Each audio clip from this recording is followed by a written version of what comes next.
દર્શક મિત્રો નમસ્તે. ખાસ કરીને આજના વિડીયોની અંદર તમને ખૂબ જ માહિતી મળવાની છે, કેમ કે હમણાં રાજકોટની અંદર થોડાક ટાઈમ પહેલા જે કેરિયર કથા થઈ હતી, જેની વધારે માહિતી આપણા દેસાઈ સાહેબ આપશે. ખાસ કરીને વર્ષા ફાઉન્ડેશન દ્વારા કેરિયર કથા થઈ હતી. તો દેસાઈ સાહેબ, જે રાજકોટમાં કેરિયર કથા થઈ હતી, ઘણા લોકો એનો લાભ લીધો, પણ મુખ્ય વાત એ છે કે કથાનો વિચાર તમને ક્યાંથી આવ્યો હતો અને ખાસ કરીને હવે આગળની કથા ક્યાં છે?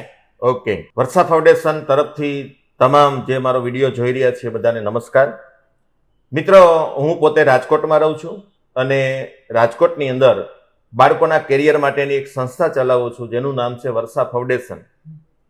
થોડા સમય પહેલા હું જે મવડી વિસ્તારમાં રહું છું, નીરવભાઈ, હું પણ સ્વામિનારાયણ સંપ્રદાયનો હરિભક્ત છું, ધર્મમાં માનવા વાળો છું, તમારી ભારતીય સંસ્કૃતિમાં પણ માનવા વાળો છું. બરાબર.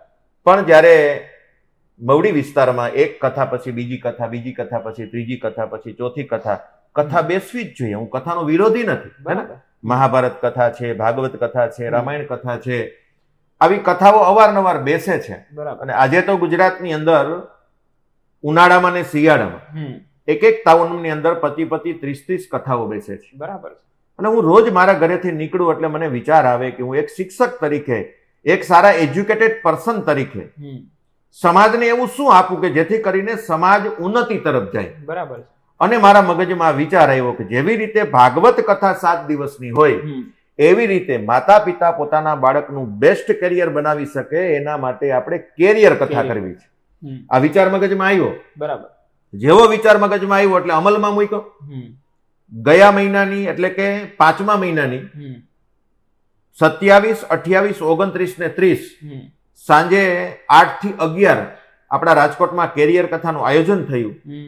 અનેક વાલીઓએ કેરિયર કથાનો લાભ લીધો, બાળકોએ લીધો. 12 વાગ્યા સુધી બાળકો કેરિયર કથામાં બેસતા હતા.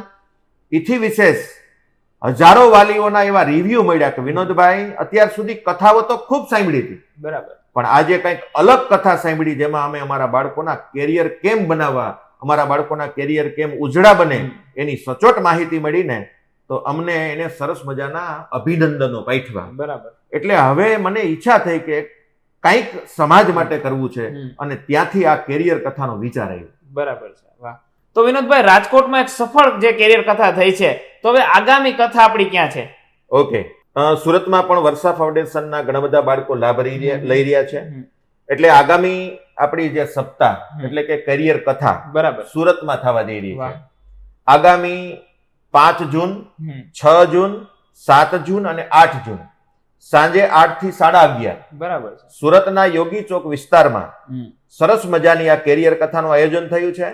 આજનો વિડીયો પણ દરેક વાલી સુરતના ઘર ઘર સુધી આ વિડીયો પહોંચે એના માટે હું દરેકને કેરિયર કથાનું આયોજન આપી રહ્યો છું કે આવો અમારી કેરિયર કથામાં. એટલે કે તમારા બાળકોના ભવિષ્ય બનાવવા માટે, તમારા બાળકોનું કેરિયર બનાવવા માટે આવી સરસ મજાની કેરિયર કથા જ્યારે સુરતમાં આયોજિત થવા જઈ રહી છે, ત્યારે અનેક વાલીઓ બહોળો લાભ લે, પોતાના બાળકોને લઈ આવે અને બાળક પોતાનું બેસ્ટ કેરિયર કઈ રીતે નિર્માણ કરી શકે એના માટે 4 દિવસ એવા સરસ મજાના વિષયો લેવામાં આવ્યા છે.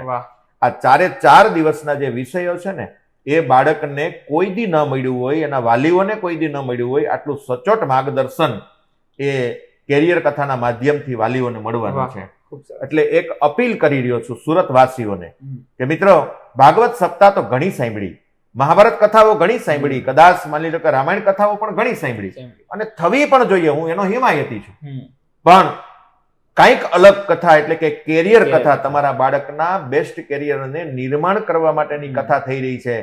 તો આપણે વર્ષા ફાઉન્ડેશનને સાથ આપીએ, વાલીઓ સાથે ઉમટી પડીએ, વિડીયો અનેક લોકોને મોકલીએ.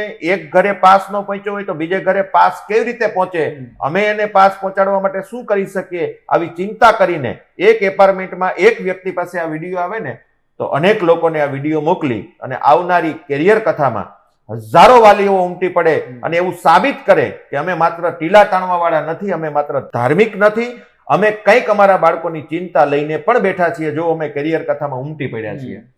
તો આવી એક અપીલ કરવા માટે પણ હું બધાને આજે કહી રહ્યો છું, જેમાં કાનજીભાઈ ભાલાડા જેવા, મનુભાઈ ગોંડલિયા જેવા અને સુરતના શ્રેષ્ઠીઓ જેને સાંભળવા અતિ લાવો છે, પોતે પોતાના જીવનમાં બેસ્ટ કેરિયર તો બનાવ્યું જ છે, અબજોપતિ તો બન્યા છે, રોલ્સ રોયમાં તો ફરે છે, પણ એને જ્યારે કેરિયર બનાવ્યું ત્યારે કેવી રીતે કેરિયર બનાવી શક્યા એની બેસ્ટ કથા આપણને સાંભળવા મળવાની છે. સરસ મજાના સંગીત શૈલીમાં સાંભળવા મળવાની છે. એવું નથી કે કઈ એક ઓડિટોરિયમમાં ટોક થતો હોય, નહીં. સરસ મજાની વ્યાસપીઠ ઉપર બેસીને જ્યારે વક્તા કેરિયર પીરસતો હશે ત્યારે આધુનિક ભારતની આધુનિક કથા લોકોને સાંભળવા મળશે. તો આ કેરિયર કથામાં ઉમટી પડવા માટે વાલીઓને મારી નમ્ર અપીલ છે. આની અંદર એક મોબાઈલ નંબર આપેલો છે. આ મોબાઈલ નંબર તમે ડાયલ કરશો એટલે ઓનલાઈન તમને પાસ મળી જશે. 1 રૂપિયો પણ પાસની કિંમત નથી, પણ સંખ્યાને મેનેજ કરવા માટે આ પાસ રાખવામાં આવ્યા છે. તો વહેલી તકે પોતાનો પાસ મેળવી અને 4 દિવસ પોતાના બાળકના કેરિયર બનાવવા માટે કેરિયર કથામાં પધારો. તો સુરતવાસીઓ, હવે તમારા કહેવાય કે એક આંગણે આ કેરિયર કથા આવી રહી છે. રાજકોટમાં એક સફળતાપૂર્વક એનું આયોજન થઈ ગયું છે. જે ડિસ્પ્લે પર એક તમને નંબર દેખાતો હશે, તે નંબર પર તમે જલ્દીથી ફોન કરી અને તમારો પાસ મેળવી લો ઓનલાઈન, અને કેરિયર કથામાં આપના બાળક સહિત તમે હાજરી આપો. ખાસ કરીને તમારા બાળકનું ત્યાં કેરિયર બનવા માટેનો જે એક રસ્તો તમને ત્યાંથી બતાવવામાં આવશે. તો આપના સગા સંબંધીઓ અને પાડોશીઓના વિડીયો શેર કરી દો અને આપ સર્વે કેરિયર કથામાં પધારો એવી નમ્ર વિનંતી. મળીશું આપણે એક નવા વિડીયો સાથે, નવી જ વાત સાથે. ત્યાં સુધી bye bye, take care, Radhe Radhe, જય હિન્દ.